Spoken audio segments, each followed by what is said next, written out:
Hello everyone, how are you doing today? Thank you for joining me in the next episode of my English classes.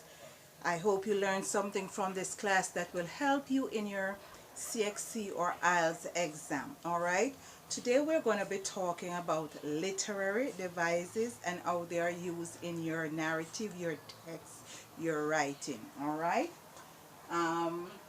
number one, alliteration. All right, that's number one. Alliteration is the repetition of consonant cluster at the beginning of words. Consonant cluster at the beginning of words. So slip and slide is two example, or is an example that I have given. And there's a next example, prolific poetic production. That's the next example. So there's P for prolific, P for poetic, and P for production. S for slide, S for slip, and S for slide. So it's supposed to be a constant words, all right? Constant word having the same letters, right? Words having the same letters at the beginning. All right, so if you're writing an alliteration, if you're writing, it's supposed to have at least 3 words with W, or 3 words with Y, or 3 words with C, or 3 words with F. All right, so I have 3 here with P, 2 here with S. All right, so that is an alliteration. So it's a consonant cluster. So you have the 3 letters at the beginning of each word. Hyperbole is a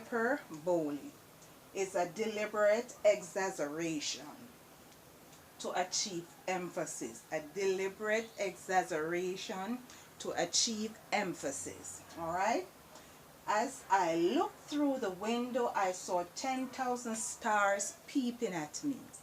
As I looked through the window, I saw 10,000 stars peeping at me. So you see the exaggeration in that. No, stars is not peeping at you, right? Okay?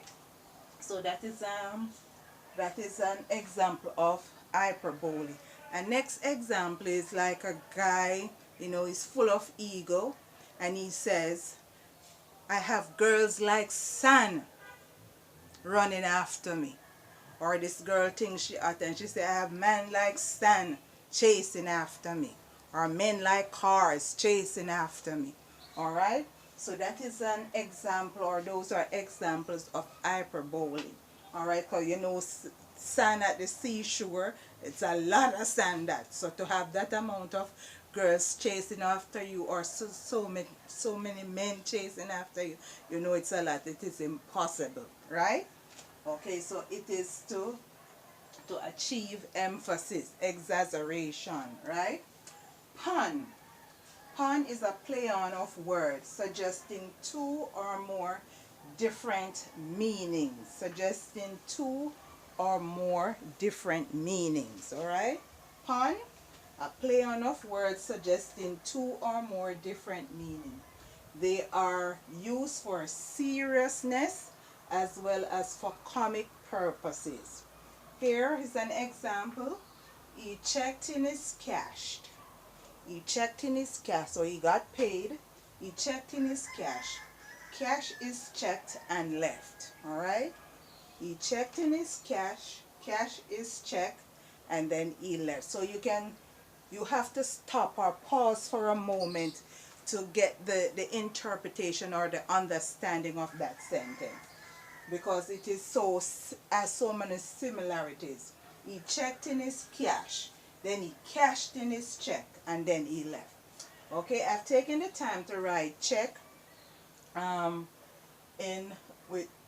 the Americans write it. In the Americas, yeah, it is spelled C-H-E-C-K in the Americas. C-H-E-C-K. Countries colonized by the British, they spell check differently. C-H-E-Q-U-E. C-H-E-Q-U-E. So if you're in the Caribbean regions or some part of Africa or countries that England used to colonize, you will spell check differently. So it's CHEQUE. Okay. Another example of pun. I have been by the dentist. I have been by the dentist many times and I know the drill. Alright? I've been by the dentist many times and I know the drill. So, you know, when you go to the dentist, you go to the dentist and they always drill into your teeth, right? Or your tooth. They always drill into your tooth or your teeth, whichever they're working, whether they're working on one or two or whatever amount.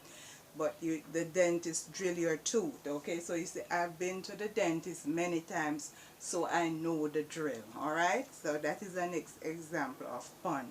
A next example could be, my husband is acting like a raging bull or like a charging bull.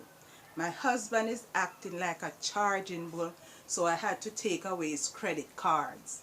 Okay, so you see the pun in that, the playing of that word, of that sentence.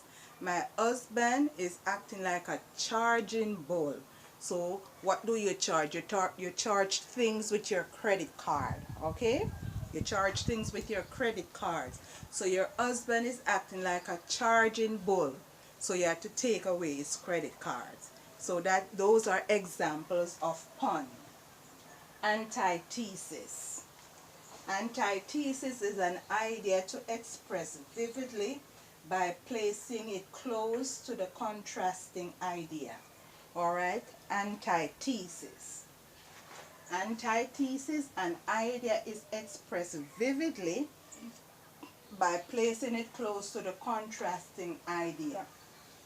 So here, so in other words, the ideas has to be contrasting. Okay, contrasting, contradicting. So here it is. Speech is silver, but silence is golden.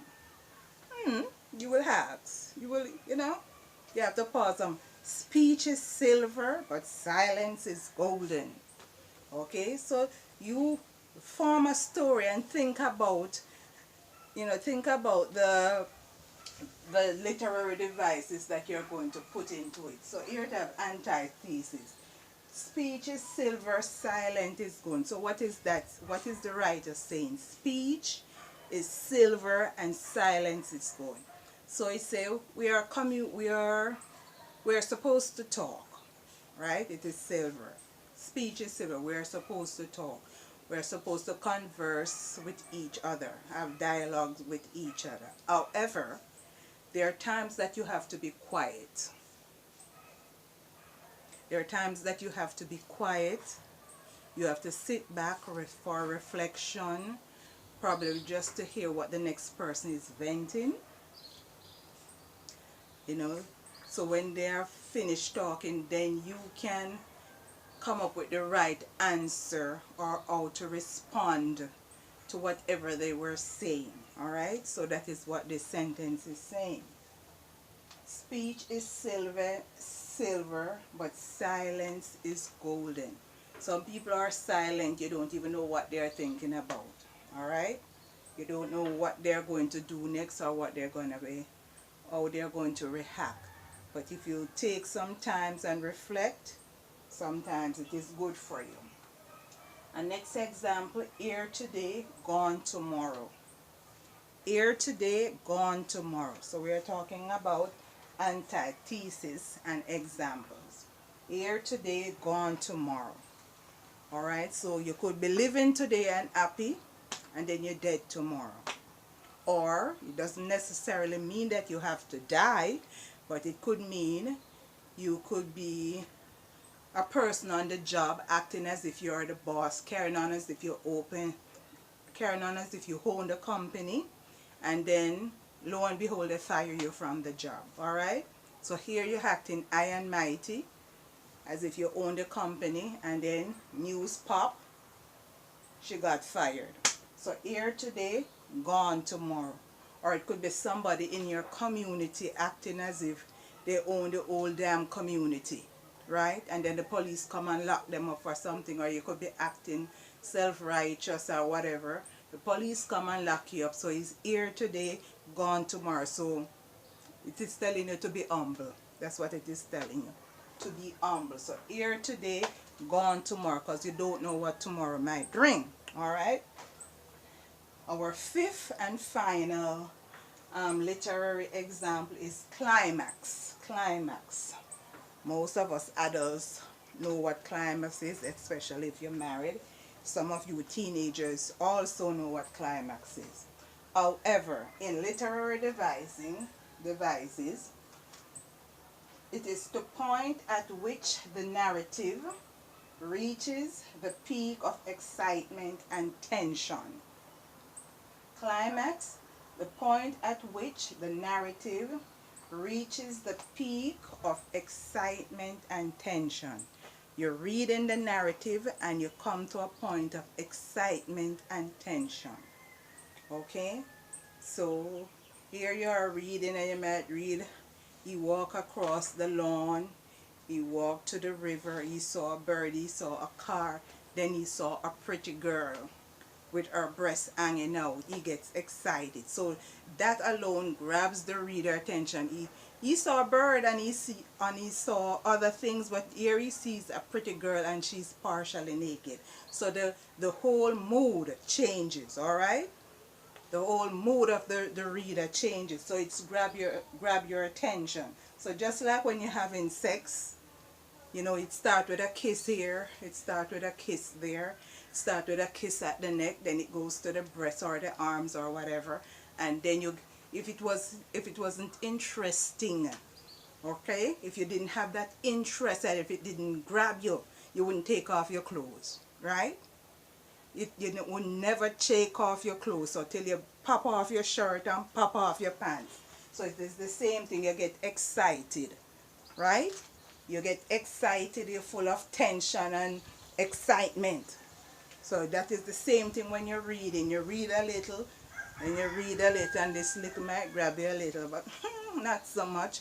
And you read a little more, then something grabs your attention, and you just in the book reading, just turning the pages, like, because you want to know what is next, what is happening next, what is going to happen next.